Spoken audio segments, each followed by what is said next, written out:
kumaliza au ulishia kidato ama darasa ama chuo?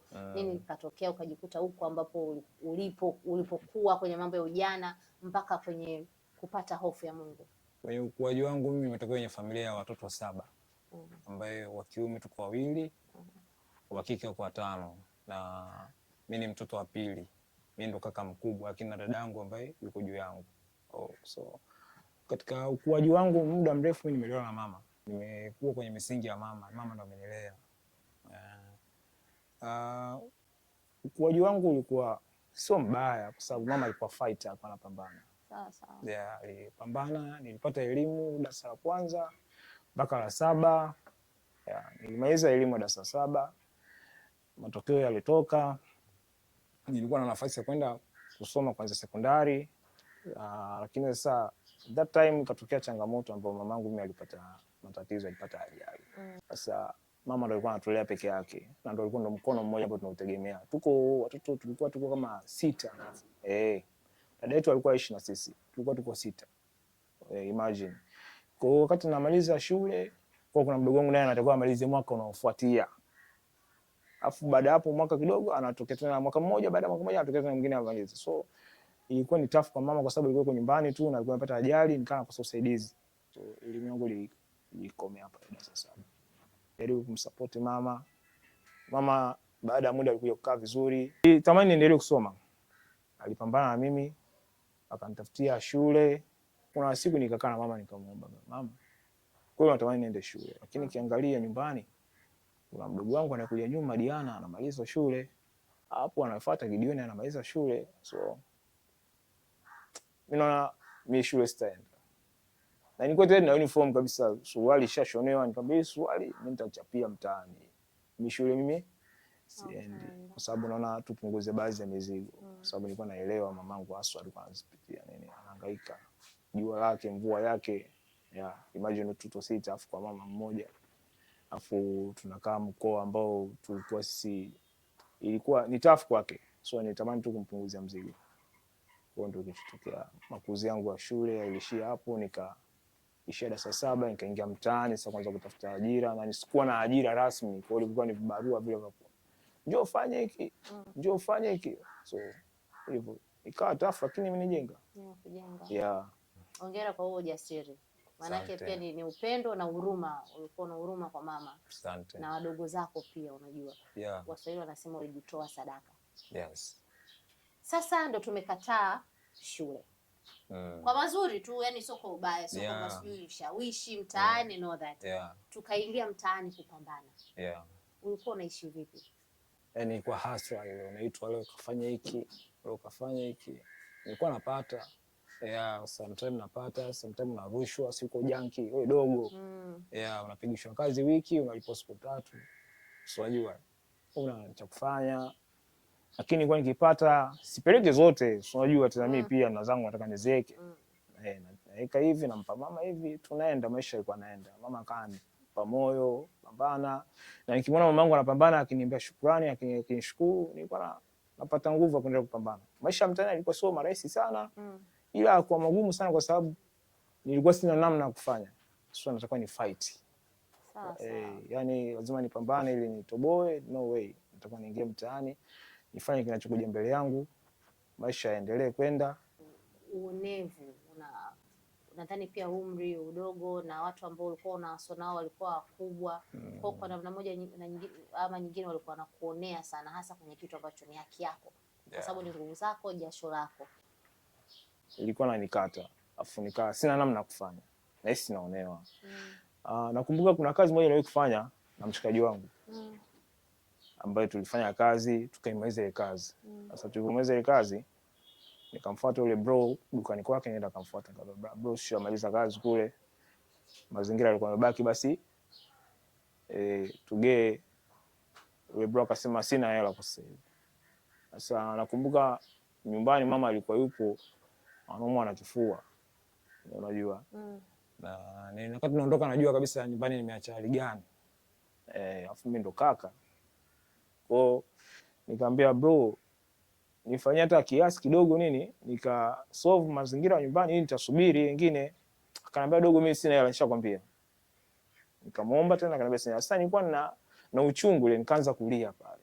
Nikaanalia. Sasa mimi nafanyaje, nafikiria bi mkubwa wangu sasa nyumbani narudije? Yani kwa sababu najua bi mkubwa akifeli na sisi tuna sasa mimi ndo nimetoka. Sitaki kumtaja jina, nitakumtaja jina lakini nijizuie. Sijamtaja. Nikamwambia bro, mimi nyumbani bi mkubwa wangu aleke sio. Jamaa akaniambia dogo, usilie dukani kwangu. Mimi sina msiba hapa. Nitolee uchuro, yani nitolee msiba hapa. Ni kwa mshikaji wangu. Nadhani atajua hiyo kitu. So nikaondoka pale. Mshikaji akaniambia bana, tumwache. Hii hela tusifuate tena. Mwanangu sana ambaye tumekuwa naye shule moja utafutaji. Akaniambia hela tuiache tusifuate tena. Nikamwambia mimi sitaifuata tena kwa sababu brother kazingua sana. Kwa tukaondoka pale, nikarudi nyumbani. Uzuri nimerudi nyumbani nikakuta mama kapambana mwenyewe. Mazingira yapo, watu wanakula. Ile siku ilipita na baraka za Mungu. Nikasema fresh, mimi hela simdai. Kwa hiyo ile kitu inaathiri katika moja na mbili, kwamba inafika mali baadaye tukutana mtu mwingine akakuleta dhuluma kama zile, unamjumuisha kwenye ile swala la zamani. So unaona huyu naye anataka kunizulumu kama yule tena. Kwa sababu sometimes inatupelekea tunakuwa na jazba na hasira, vinyongo, visasi. Unaweza kufanya mambo mengine ya ajabu kwa sababu unaona sasa ishafanywa mara ya kwanza, hii ni ya pili, no this time sikubali. Hii haki yangu mimi nitaipata. Bale ilikupeleka vipi hasa kwenye iko kipindi hicho wakati una haso kiasi? Hiyo bale ilikuja na unajua ukuaji unakuja na mambo yake. Sasa ulinikuta nilikuwa na Vicent kidogo. Kwa nikaanza. Mama alikuwa mambo ashanyoka kwa mstari, mamangu ashanyosha kila kitu. Mambo yanaenda, tunaishi fresh. Mimi nikaanza jeuri.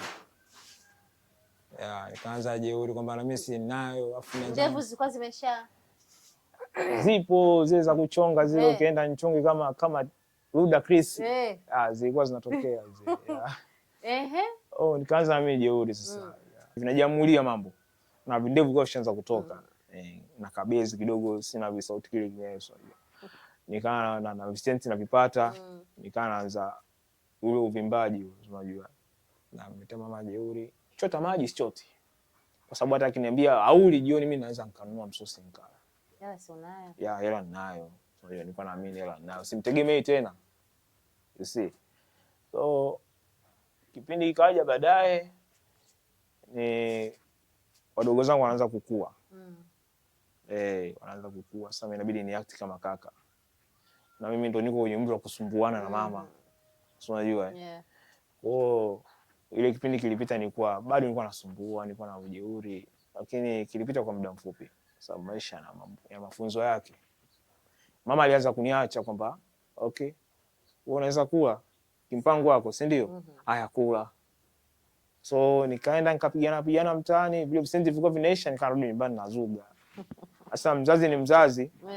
Anajua kabisa sasa huyu ana kitu. So alinisamee, akani hivyo ananielekeza, ananiambia wewe sasa hivi hujawaza. Ndio maana unafanya mambo yote hayo. Ikifika wakati wa kuwaza na kupigana na maisha, mbona utakuwa na heshima? Sasa hivi wewe fanya unavyofanya tu. Ni muda wako. Kwa hiyo kile kipindi kina hivyo, challenge zake ni hizo. Kwa siku ya kwanza umeingia kwenye, sijajua ulikuwa unatumiaga nini enzi za ujana, sigara ama bangi ama pombe? Pombe huja kuingia baadaye. Kwanza ulianza nini? Sigara ama aka weed?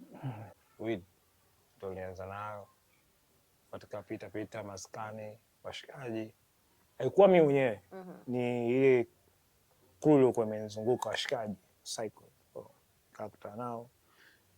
Nikaona kama ni ujanja, nijaribu na mimi. So nikajikuta nimeingia, nimefanya hizo na smoke puff 2 3. Then unajikuta kesho tena, kesho kutwa, hivyo ikawa ni tabia.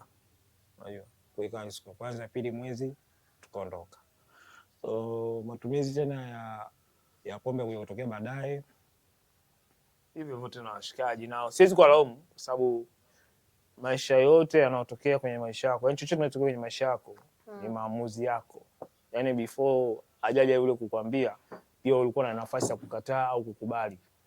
Kwa hiyo yani nikisema washikaji simaanisha washikaji ndio walisababishia, no. Mimi pia ni mhusika katika hiyo story. Kwa pombe ilikuja baadaye, nayo ilikuwa ni hivyo hivyo tu, washikaji tunatoka tunaenda club, so ku vibe, naona ngoja niamshe nichangamshe kidogo ni switch. Kwa unajikuta umegusa. Kwa ni vitu ambavyo pia vilinifanya sasa baadaye navifanya kama na enjoy, ni fun. Sometimes unazima, unapoteza, lakini baadaye nikaanza kuyachukia yale matendo yanayotokea baada ya mimi niko kwenye ile high, yani kama niko high sipendi, kwa sababu baadaye mtu anakuja kukwambia ulikuwa unaimba, ulikuwa unacheza.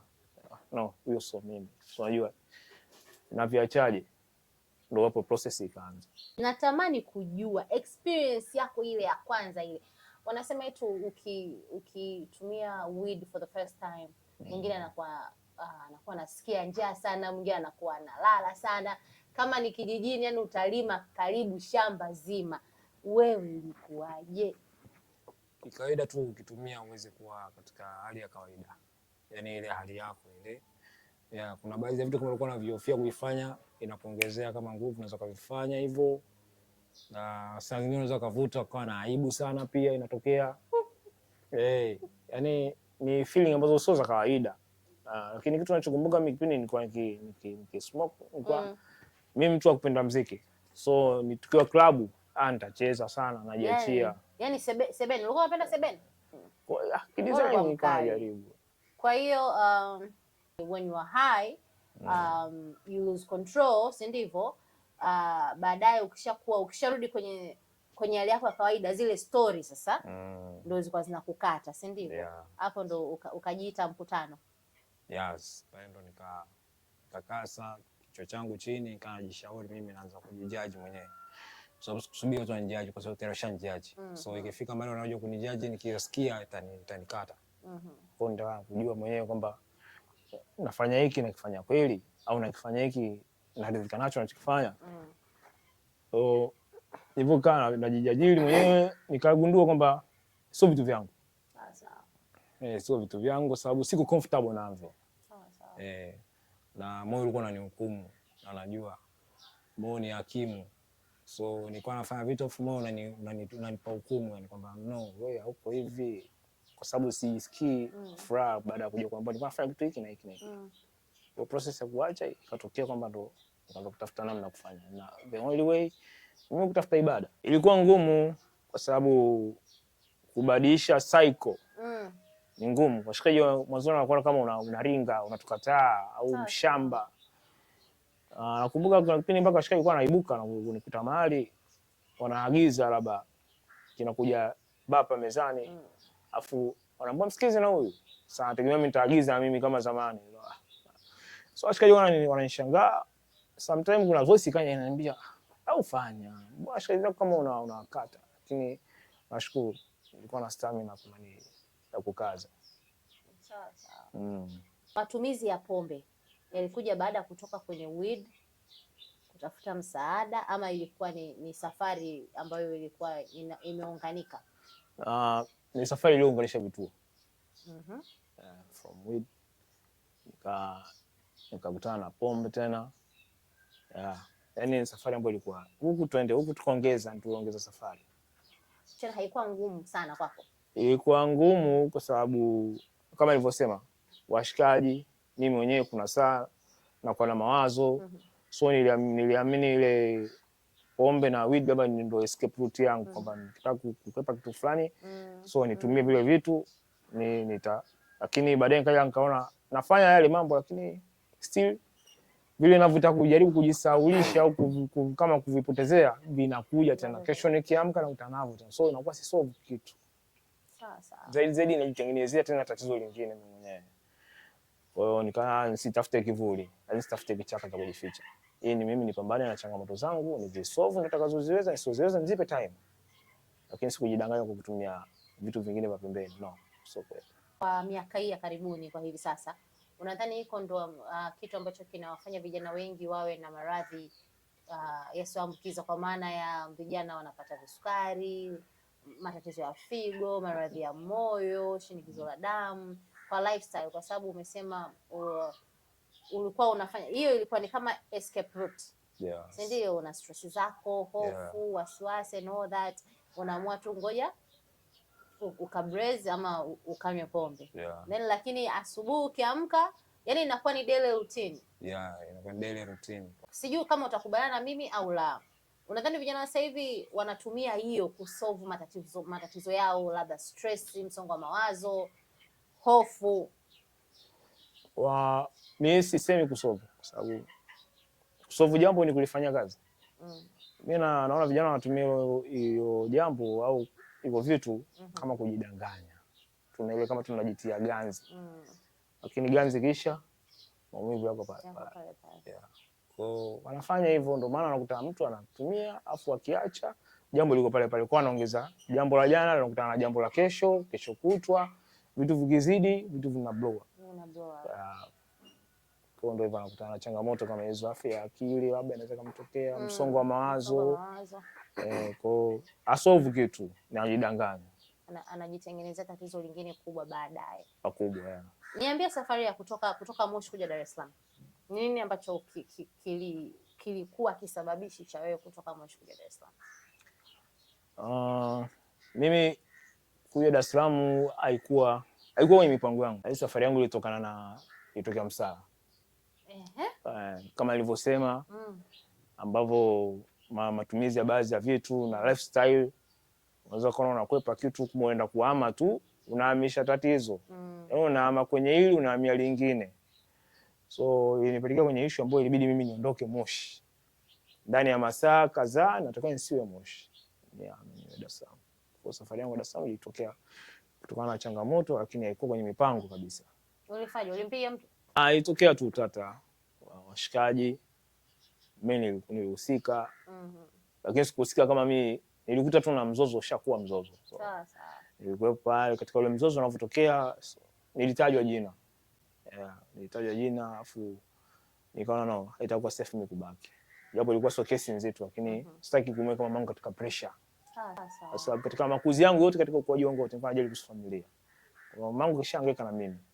Nilishakuwa mkubwa. So anatakiwa apumzike kuhofia kuhusu mimi. Sasa nimekuwa mkubwa, nimtengeneza tena tatizo lingine tena. No.